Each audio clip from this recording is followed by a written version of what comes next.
Praise the Lord. கர்த்தர் நாமத்திற்கு மகிமை உண்டாகட்டும். இந்த பரிசுத்தமான நாளிலே இதை பார்த்து கொண்டிருக்கிற உங்கள் ஒவ்வொருவரையும் கர்த்தர் தாமே ஆசீர்வதிப்பாராக. தினம் ஒரு லோகாசத்தை நீங்கள் ஒவ்வொரு நாளும் பார்த்து கொண்டிருக்கிறீர்கள். கர்த்தர் அந்த வார்த்தைகளை கொண்டு உங்களுக்கு கிரியை செய்கிறதை நான் விசுவாசிக்கிறேன். நம்ம இன்றைக்கு ஒரு வசனத்தை பார்க்கலாம். பரிசுத்த யோவான் என்ற சுவிசேஷ புஸ்தகத்திலே 13வது அதிகாரம் 34வது வசனம். நீங்கள் ஒருவரில் ஒருவர் அன்பாயிருங்கள், நான் உங்களில் அன்பாயிருந்தது போல நீங்களும் ஒருவர் ஒரு அன்பாயிருங்கள் என்று பார்க்கிறோம். நீங்கள் ஒருவரில் ஒருவர் அன்பாயிருங்கள், நான் உங்களில் அன்பாயிருந்தது போல நீங்களும் ஒருவரில் ஒருவர் அன்பாயிருங்கள் என்று ஆண்டவர் இயேசு சொன்னதை பார்க்கிறோம். நீங்கள் ஒருவரில் ஒருவர் அன்பாயிருங்கள், நான் உங்களை அன்பாயிருந்தது போல நீங்களும் அப்படி இருங்கள் என்று சொல்லுகிறார். ஏனெனில் எல்லாருக்குமே ஒரு அன்பானது தேவைப்படுவதாக இருக்கிறது.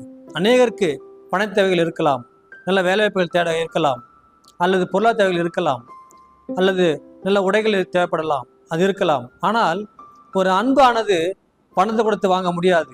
அதற்கு விலை இல்லை, அது வெளியேறப்பட்டதாக இருக்கிறது. அது ஒருவரில் ஒருவர் நம்ம பெறக்கூடதாக இருக்க வேண்டும், பெற்றுக்கொள்ளதாக இருக்க வேண்டும். இன்றைய காலகட்டத்தில் இந்த கடைசி நாட்களில் அன்பு தணிந்து போய்விட்டது. அக்கறம் மிகுதியாவதனாலே அன்பு தணிந்து போகும் என்று பார்க்கிறோம். இந்த கடைசி நாட்களிலே அக்கறம் மிகவும் அதிகமாக பெருகி கொண்டிருக்கிறத பார்க்கிறோம். மிகவும் அதிகமான மோசமான நாட்களாக இது இருக்கிறது. எல்லா ஜனங்களுக்குமே ஒரு பொறாமை, எல்லா ஜனங்களுக்குமே ஒரு எரிச்சல், ஒரு வேகமாக போய்கொண்டே இருக்கிறார்கள். இந்த உலகத்தில் வேகமாக போய்கொண்டே இருக்கிறார்கள். எங்கே போவது என்று தெரியாதபடி நடந்து கொண்டே போய்கொண்டே, எங்கே செல்வது என்று தெரியாதபடி வேகமாக போய்கொண்டே இருக்கிறார்கள். எல்லாத்துக்குமே ஒரு அவசரம், எல்லாத்துக்குமே ஒரு நிதானம் இல்லாதபடி இருக்கிறார்கள். அங்கே நீ ஏதாவது எது பேச வேண்டும் என்றால் கூட அவங்க அன்பை நீ பேச முடியாது, அன்பை எதிர்பார்க்க முடியாது. ஏனெனில் அக்கிரமம் மிகுதியாக இருக்கிற இந்த உலகத்திலே ஆண்டவர் சொல்றாரு, நான் உங்களில் அன்பா இருந்தது போல நீங்களும் ஒருவர் அன்பாயிருங்கள். ஏன் என்றால் ஆண்டவர் நமக்காக இறங்கி வந்தார். நம்மேல் மிகுந்த அன்பை இருந்ததுனாலே, நம்மேல் இரக்கம் இருந்ததுனாலே, நீடி சாந்தம் இருந்ததுனாலே, கிருபை இருந்ததுனாலே ஆண்டவராக இயேசு கிறிஸ்து நமக்காக இறங்கி வந்தார். நமக்காக அடிக்கப்பட்டார், ரத்தம் சிந்தினார், நம்ம எல்லாம் மீட்டெடுத்தார். ஏனெனில் அவர் நம்மேல் மிகுந்த அன்புடையராக இருந்தார். சங்கீதத்தில் பார்க்கிறோம், கர்த்தர் இரக்கவும் மிகுந்த கிருபையுள்ளவராக இருக்கிறன்னு பார்க்கிறோம். அவர் நீடி சாந்தமுள்ளவராக இருக்கிறார் என்று பார்க்கிறோம். அப்படிப்பட்ட ஆண்டவர் நம்மேல் அன்புடையராக இருந்தார். அவர் ஒவ்வொருவரையும் நேசித்தார்.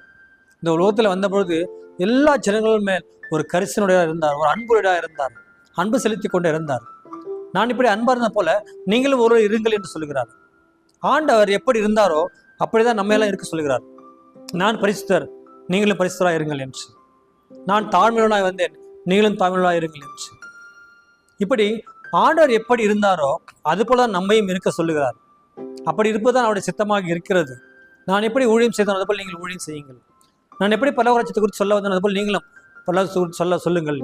இப்படியாக ஆண்டவர் எதற்காக இந்த உலகத்தில் வந்தாரோ அதை தான் நம்மையும் செய்ய சொல்லுகிறார். அதுதான் நமக்கு நல்லதாக இருக்கிறது. அதுபோல நான் எப்படி அன்பா இருந்தனோ அது போல நீங்களும் எல்லா இடத்துல அன்பா இருங்கள். இங்கே வயது வித்தியாசம் இல்லை, ஏற்றத்தாழ்வுகள் இல்லை, ஏழை பணக்காரர் என்பது இல்லை, உயரமானவன் குள்ளமானவன் கருப்பானவன் வெள்ளையானவன், இப்படி எந்த பாரபட்சம் இல்லை, எந்த நாட்டினரும் இல்லை. எல்லா இடத்துலையுமே ஒரு செலுத்தக்கூடிய ஒரு அன்பு. சோர்ந்து போன நேரங்களிலே ஒரு அன்பா நீங்கள் பேசும்போது, ஒரு அக்கறையோடு பேசும்போது அவர்களை அது தேற்றுவதா இருக்கிறது. ஒரு தாய் தேற்றுவது போல நான் உன்னை தேற்றுவேன் என்று நம்முடைய ஆண்டு சொல்லியிருக்கிறார். அந்த தேற்றமானது, அந்த அரவணைத்துக் கொள்கிற அந்த பாசமானது ஒரு அன்பா இருக்கும்போது அவர்கள் நம்மோடு சேர்ந்து கொள்வார்கள். அவர்கள் எப்படிப்பட்ட வழி இருந்தாலும், எப்படி துக்கம் இருந்தாலும் நம்ம அன்பு செலுத்தும் பொழுது அவர்கள் எல்லா விதமான வழியை மறந்து போய்விடுவார்கள். இந்த அன்பு இருக்கிறது பாருங்க, அது அயோக்கியமான நாடாது. அது சகலத்தையும் தாங்கும், சகலத்தை விசுவாசிக்கும், சகலத்தை நம்பும், தற்போதைய நாடாது என்று பார்க்கிறோம். அது அனைத்து சந்தோஷப்படாமல் சத்தியத்தை சந்தோஷப்படும். இப்படிப்பட்ட அன்பானது நமக்குள்ள இருக்கிறதா இருக்க வேண்டும். வேகமான ஓடிக்கொண்டிருந்த காலங்களிலே இந்த அன்பானது நமக்குள்ள இருந்தால், நம்ம ஆணோட பிள்ளைகளாக இருக்கும் பொழுது நிச்சயமாக இப்படிப்பட்ட அன்பு நமக்குள்ளே வந்துவிடும். நம்ம யார் என்பதை அவள் தெரிந்து கொள்ளும் போது, இவர்கள் ஆணு பிள்ளையா இருப்பார்கள், ஏனில் அவர்கள் தான் இப்படி அன்பா இருப்பார்கள், ஆணு சீசர்கள் தான் இப்படி அன்பா இருப்பார்கள், அவர்கள் தான் இப்படி அக்கறை இருக்கும் என்று அநேக தெரிந்து கொள்ளும்படியாக ஆண்டவர் நம்ம எல்லாம் தெரிந்து வைத்திருக்கிறார். இந்த அன்பு எப்படி இருக்கிறதோ அது போல நாம் இருக்கிறதா இருக்க வேண்டும். விசுவாசம், நம்பிக்கை, அன்பு இல்லை அன்பு தான் மிகப்பெரியதாக இருக்கிறது. ஆனது மேல இருக்கிற விசுவாசம், நம்பிக்கை, அன்போட எல்லாவற்றிலும் காட்டிலும் இந்த அன்பானது மிகப்பெரியதாக இருக்கிறது. எல்லாருக்கும் கொடுக்கிறதா இருக்கிறது, எல்லாருக்கும் வாங்குறதா இருக்கிறது. நாமும் அது போலதான் இருக்க வேண்டும். நம்மை வெறுப்பவர்களை நாம அன்பு செலுத்த இருக்க வேண்டும். உங்கள் நிந்திப்பவர்களுக்காக நீ ஜெபம் பண்ணுங்கள், அவளை ஏற்றுக்கொள்ளுங்கள் என்று வேதத்தில் சொல்வது பார்க்கிறோம். உங்களிடத்துல சண்டைகளை நீங்க நேசிங்க. உங்களிடத்துல பகைஞா இருக்கிறாளா அவளை அன்பு பாராட்டுங்க. ஆண்டவர் அதான் நமக்கு சொல்லி கொடுத்திருக்கிறார். ஆண்டவர் இந்த உலகத்துல வந்து எல்லா ஜனம் நேசித்தது போல, எல்லா இடத்துல அன்பா இருந்தது போல நாமளும் அன்பா இருக்க வேண்டும். இந்த கடைசி காலங்களில் அநேக இடத்துல அன்பு இல்லாமல் இருக்கிறது. சகோதரத்தில் அன்பு இல்லை, நண்பரத்தில் அன்பு இல்லை, சபைகளில் அன்பு இல்லை, கணவன் மனத்தில் அன்பு இல்லை, உடன் பிறந்த சகோதரர்கள் அன்பு இல்லாத இருக்கிறது. சில காரணங்கள்ல சின்ன சின்ன விஷயங்களுக்கெல்லாம் அவர்கள் சண்டை போட்டுக் கொண்டிருக்கிறார்கள். நல்ல பாசமா இருந்தவர்கள் கூட சின்ன விஷயத்திற்காக பிரிந்து போகிறார்கள். ஒரு அன்பான காரியங்கள், அன்பான பேசுவது கூட இந்த காலத்தில் எல்லாம் இருக்கிறது. இல்லை, மனமிட்டு பேசுங்க, மனமிட்டு விசாரிங்க. இந்த காலத்தில் ஆண்டவரே, நான் எப்படி நீர் அன்பா இருந்தது போல நாங்கள் அன்பா இருக்க கற்றுத்தாங்க என்று ஆண்டத்தை கேளுங்க. நம்ம வேகமாக போய்கொண்டிருந்த இந்த காலத்தில் எப்படி ஏதாவது ஒரு செய்து கொண்டே இருக்க வேண்டும், வேலை செய்து கொண்டே இருக்க வேண்டும் என்று போய்கொண்டிருந்த காலத்தில் எப்படி நாம் செய்ய வேண்டும் என்று கற்றுத்தாங்க என்று ஆண்டு கேளுங்க. இந்த அன்பானது சகல பாவத்தை மூடும் என்று பார்க்கிறோம். நம்ம எப்படி ஒரு பாவம் செஞ்சாலும் கூட அந்த எல்லா பாவத்தையும் மூடுகிறதா இருக்கிறது. அன்பு செலுத்தும் பொழுது நீங்களும் ஆண்டவர் எப்படி நமக்கு அந்த கற்றுக் கொடுத்தாரோ அதை நீங்களும் இன்றைக்கு கற்றுக்கொள்ளுங்கள்.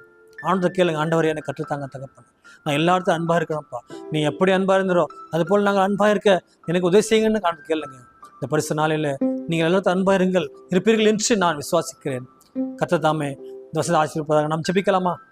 நல்ல தகப்பனே, இந்த நாளில் தகப்பனே, இந்த பரிசு நாளில் ஆண்டவரே இயேசுப்பா, நான் உங்களின் அன்பா இருந்தது போல நீங்களும் ஒருவர் அன்பா இருங்கள் என்கிற தகப்பனே. அப்படிப்பட்ட ஒரு அன்பு எங்களுக்கு தாங்க தகப்பனே. அப்படி சமாதானம் எங்களுக்கு தாங்க தகப்பனே. எல்லா இடத்திலும் ஆண்டவரை நாங்கள் அன்பு செலுத்தும்படியாக எங்களுக்கு உதவி செய்யும்படியாக ஜெபிக்கிறோம். கேட்கின்ற ஒவ்வொரு பிள்ளைகளையும், பார்க்கின்ற ஒவ்வொரு பிள்ளைகளையும் நீர் ஆசீர்வாதமாக ஜெபிக்கிறோம். ஆசீர்வதிங்க, பலப்படுத்தும். கர்த்தர் நிச்சயமாக அப்படிப்பட்ட ஒரு அன்பை உங்களுக்கு கொடுப்பாராக. ஆமேன்.